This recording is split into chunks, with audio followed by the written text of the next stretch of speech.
Hi, everybody. I'm joined here today with Chris Hines, co-founder of Surfers Against Sewage, former director of the Eden Project, and one of our keynote speakers on sustainability at our upcoming conference. Hi, Chris. Hi, Stephen. How are you? And yeah, just wanted to ask a few questions for our sort of YouTube channel for social in advance of the conference. In terms of sustainability, we've got a new government. We saw the manifesto. There's been announcements already. Are you optimistic? Um, Optimistic with a little tiny bit of caution. I mean, one of the key things for me is that, Ed Miliband is someone who's been working on this for a long time. So it's not like we've got a new kind of government minister who's got no experience in the field suddenly been dropped in. So what we're hearing is really good, the unlocking potentially of the renewable energy that's all around us through onshore and offshore wind. Quite clearly that kind of drive through. And I think that could be really good for us as a country, but helping us address this global challenge. And the global challenge is right there. It's, the need is absolutely really urgent. So that's the little bit of caution, is how fast we can accelerate this. There's the quote from, it doesn't seem like 5 years ago that we were saying we've got 10 years to save the planet. And yet we're halfway, we're most of the way through 2024. Half of that time's gone. And I guess the year approaching the election, there was a lot of talk about whether Britain should just do enough or whether they should be leaders and push hard and how that affects the economy. Is it important to be a leader worldwide? One of the great tragedies that the UK went through, we are the second windiest nation in the whole of Europe, other than maybe Ireland, I would say. We produce and manufacture some of the best turbines in the world, a company called Rolls-Royce. And yet through the kind of like 80s, 90s and early 2000s, we had no real homegrown wind turbine industry. We should absolutely have led that all the way. We should have been at the leading cutting edge of wind turbines, marine turbines, all of those things. And we now need to grab that position, and we need to pull in the expertise of those companies and combine it with our amazing renewable energy resource. We are sunny, we are windy, we've got amazing kind of tidal currents and wave action off our coasts, and we need to help create that future and be part of that, but also share that with other people around the world. We used to be regarded as, the home of, the Industrial Revolution, this new revolution that we need. Absolutely, we should be bringing our best skills to the table and making sure that we absolutely drive that forward and take our position as one of the leaders. It's going to take a lot of us, and we need leaders from right around the world, but Britain should absolutely be one of those leaders. And the conference, obviously, construction industry. I was just watching telly last night, and productions on Sky and BBC, they finished by saying, I said, Albert reporting this much carbon has gone into this, whatever, house of the dragon. But we don't know how much carbon's going into our buildings, how much carbon to operate. The construction industry's got to lift its game, hasn't it? Yeah, I mean, the statistics are, I think the figures are up to nearly 40% of all carbon is either in the construction or the operation around the built environment. If the built environment doesn't change and step up to the mark, we're never going to meet these targets, and we're going to go into some very dark places. So if ever there was an industry that needs to be one of the key players, it is the construction sector. So I would argue, yes, that when you buy a building, when you walk into a building, whether it be a public or a private building, it should be telling you how much energy went into that and comparing that across a benchmark of, other buildings, so that we that we, the public and developers and all the people in the sector, raise that bar through, reliable built-in life cycle analysis, embodied carbon in the construction, but also that operation, and that we learn to see that as a good thing. If the television companies, like I sit on the sustainability advisory panel to the BBC, and that was where that Albert Sustainable Production came from. And it feels like it only 10 years ago that little logo was only on programs like Spring Watch and those slightly strange programs, The Fringe. Now it's on every single program on terrestrial television, right across, not just the BBC. And that if television programs can do that and that becomes the norm, then absolutely all buildings should have that.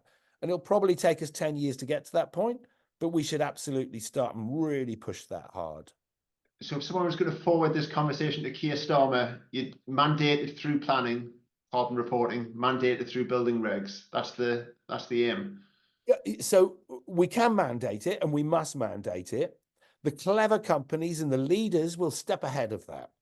So when I look at all the work that I did with Surface Against Sewage back in the 1990s, when there were no sewage treatment works right around the whole of the coast of the UK. There were no actual sewage treatment works. So from Brighton to Blackpool, Newquay to Newcastle, literally what you flushed down the toilet went straight into the sea.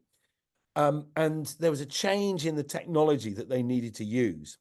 But it was companies that led the way. Dŵr Cymru Welsh Water and Wessex Water, they were the companies that went out and led the way. They adopted new technology, they pushed the boundaries, and then the legislation came in behind them. So, absolutely this should be mandated through planning, regulation, etc. But we also need the companies and the designers, the architects, the manufacturers of products to really start pushing the boundaries so that they're ready for this. We can't wait for it to be a slow pull through. We need to push and pull, and we need the best to step forward and raise that bar. Yeah. So if you were head of sustainability at a big private housing development company, in your ESG reporting, you should be saying, look, no matter what government says, we are now going to report on X, Y, and Z every year. Yes, I mean, that you can't just wait for legislation to be the thing that makes things happen. We on housing, for example, we absolutely need to be moving towards zero carbon housing apps in the operation and people living there. It's kind of almost inexcusable that we don't have district heating mains going in, that we don't have mass solar built into all houses. In 10 or 20 years time, we'll look back and we'll go, yeah, of course, all houses are carbon neutral in their operation. There might be some embedded footprint in the way that they're manufactured, but in the operation, they'll be independent running. There won't be any energy bills because it'll all just be working in that way. And of course, we can go and design these things. And one of the things that I'll touch on is how quickly time moves. If we look back 30 years, the phone, those massive, great phones, and they were just phones. They weren't, they were huge, and they had, and we clunk around with them. We now have these little things, and this is not just a phone. This is a computer with incredible power. And we need to do the same with those renewable technologies, the same with the technologies that will power our houses and in the manufacture and construction of them. Smart. And we need to rise to that challenge. And a big portion of the audience at our conference will be construction product manufacturers. So not the people that are funding the project or building or designing it. What's the message to construction product manufacturers? Absolutely dig in and do that. The total beauty of sustainable design. There's this brilliant book by Edwin Dachewski. Sorry about the stutter. But he did this book years ago that I saw back at Eden, and it was looking at the sustainability of design, because a lot of our sustainability challenges can be solved at design point. And that's what they should be doing, and really drilling into that and going, why am I manufacturing this? Is this the best? And how do I make it better? Making sure that those products are on the cutting edge of it. And all of those architects and designers and developers are going to end up saying, well, we're only going to choose the best products. So if you're sitting there in a design manufacturing section of a manufacturer, the design kind of lab, and you're designing something that isn't the absolute optimum in terms of sustainability now, by the time your product comes to market, it's going to be old and obsolete, because your competitors are also going to be going and doing this. So, think what that is, and then get working on the second reiteration of it and the third reiteration of it, just in the same ways that we did that with our phones and our systems like that. So that, you know, in 10, 15, 20 years time, the way that our buildings are made, the materials and products and bits that are used in the construction of them, all of this will just become you know, automatically better, and then getting better all the time. Because actually we also need to go to a regenerative phase, not just sustainable where we are now. We actually need to regenerate our biodiversity. And some of that will be, there'll be a lot of work around retrofit products, but also the products in the construction of new buildings. Yeah, so not just how you assemble, but how you disassemble. Absolutely. Yeah. Yeah. Well, Chris, that's been a great chat. I'm really looking forward to the conference. I saw you speak at the Shift conference in Newcastle over the last couple of years, so it'll be great to have you at our conference in London, and look forward to Chris. Nice to speak. Bye-bye. Bye-bye.